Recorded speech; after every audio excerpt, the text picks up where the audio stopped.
travers la création de ma fondation, je m'engage à donner de ma personne. J'ai décidé d'agir, agir autant que je pourrai et apporter ma contribution, aussi modeste soit-elle, dans l'édifice et la reconstruction de notre nation.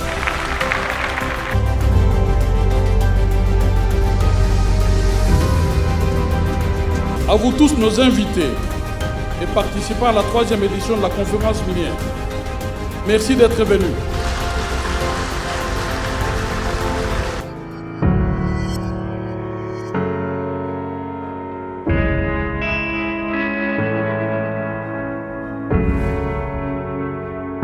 C'est dans ce cadre que mon ministère, qui connaît depuis 2015 l'autonomisation de son cadre juridique, a procédé à l'évaluation des ressources pétrolières et gazières, ainsi qu'à lancer les appels d'offres pour l'attribution des droits d'hydrocarbures. Le lancement de l'appel d'offres pour l'attribution de 30 blocs pétroliers et gaziers auxquels vous assistez est le témoin de notre volonté à mettre nos potentialités au service du développement de notre pays.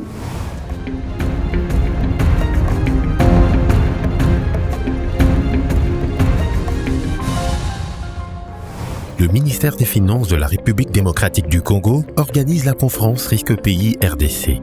Plus de 500 participants seront présents à Kinshasa pour prendre connaissance du rapport Risque Pays élaboré par l'agence de notation Bloomfield. La conférence Risque Pays est un format original et particulier, car elle donne l'opportunité à l'ensemble des acteurs économiques, à travers des débats ouverts au sein de 4 panels.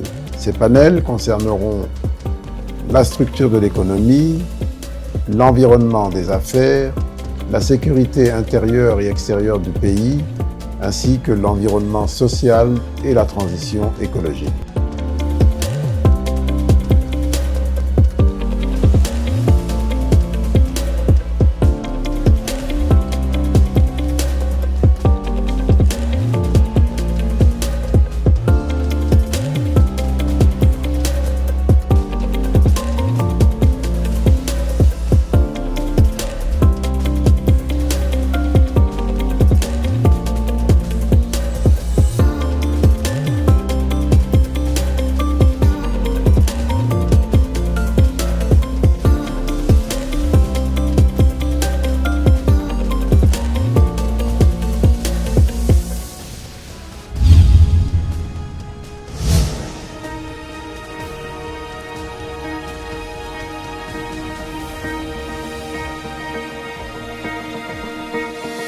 La cérémonie pour laquelle vous êtes conviés en ce jour, ici dans ce beau cadre du Salon Congo de l'hôtel Pullman de Kinshasa, concerne l'ouverture solennelle tout à l'heure de la table ronde qu'organise l'Agence nationale de l'électrification et des services énergétiques en milieu rural et périurbain. Au niveau du ministère de l'Industrie, nous avons pensé qu'il faudrait que nous commencions à travailler en synergie. Avec ANSER qui s'occupe des milieux ruraux, au moins avec des mini-projets, microcentrales, le solaire et ainsi de suite, nous allons permettre à ce que la population puisse y arriver. Notre ambition au niveau de l'ANSER, c'est d'arriver au moins à 100 millions de dollars d'investissement cette année 2022. Prochaine étape, nous sommes déjà dans cette prochaine étape, c'est préparer les différents dossiers d'appel d'offres, c'est passer les contrats avec les entreprises, c'est descendre sur terrain et nous y sommes déjà.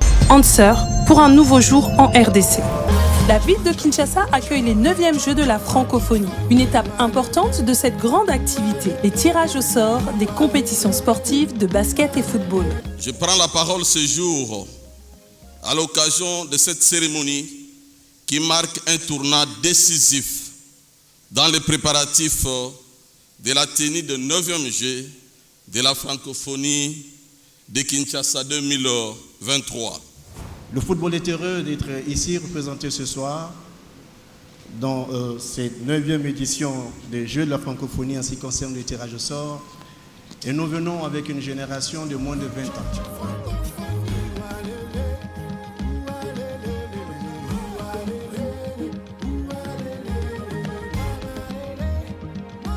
La République démocratique du Congo est déterminée à organiser cet événement.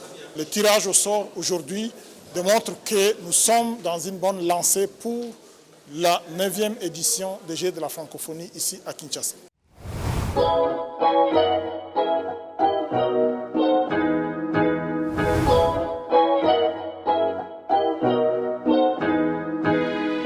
nous trouvons ici sur le site de l'initiative Silicon Village où un investisseur est en train de développer un centre de PME. Premier centre de PME qui pourrait ouvrir ses portes à Kinshasa dans les prochains mois.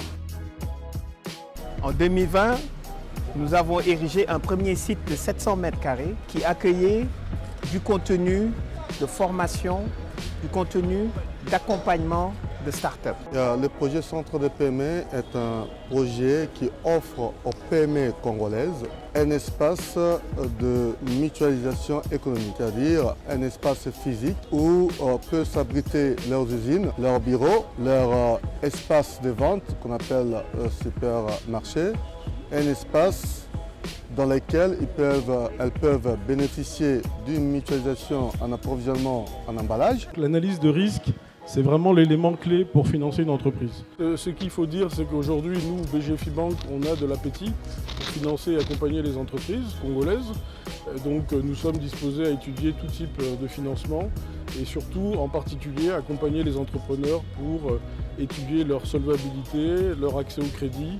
C'est notre métier, faites-nous confiance et venez nous voir et on vous proposera des financements sur mesure. L'analyse de risque, c'est vraiment l'élément clé pour financer une entreprise. Ce qu'il faut dire, c'est qu'aujourd'hui, nous, BGFI Bank, on a de l'appétit pour financer et accompagner les entreprises congolaises. Donc nous sommes disposés à étudier tout type de financement et surtout, en particulier, accompagner les entrepreneurs pour étudier leur solvabilité, leur accès au crédit. C'est notre métier, faites-nous confiance et venez nous voir et on vous proposera des financements sur mesure.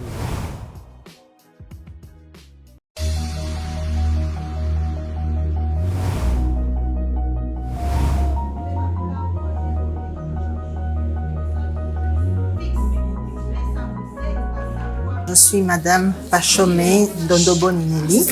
Je suis femme entrepreneur et dans ce cadre, je suis formatrice aussi commission qu'on appelle CNFE, la Commission nationale des femmes entrepreneurs.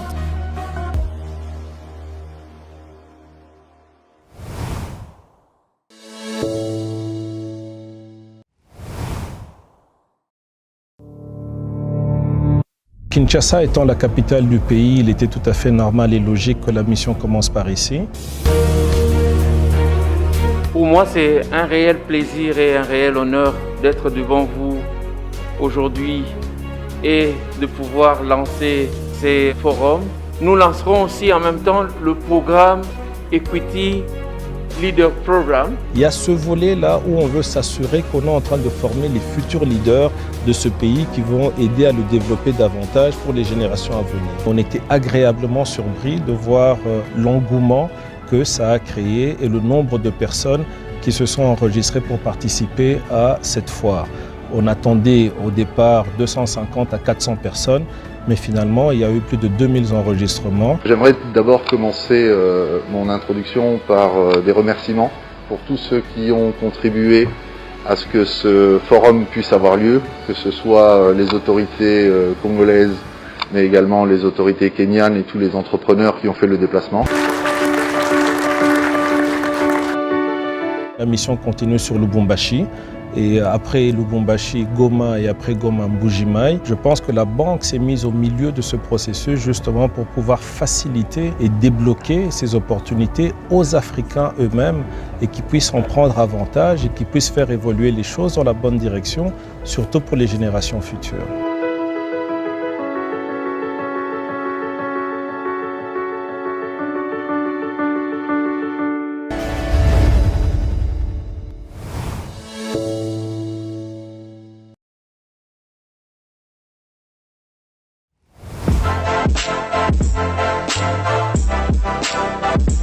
C'est écrit derrière moi que les femmes congolaises sont les femmes les plus fortes du monde.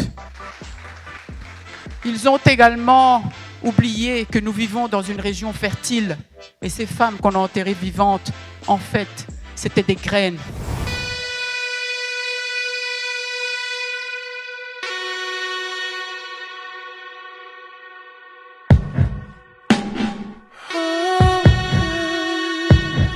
Nous allons voyager à travers le temps de ces 20 remarquables années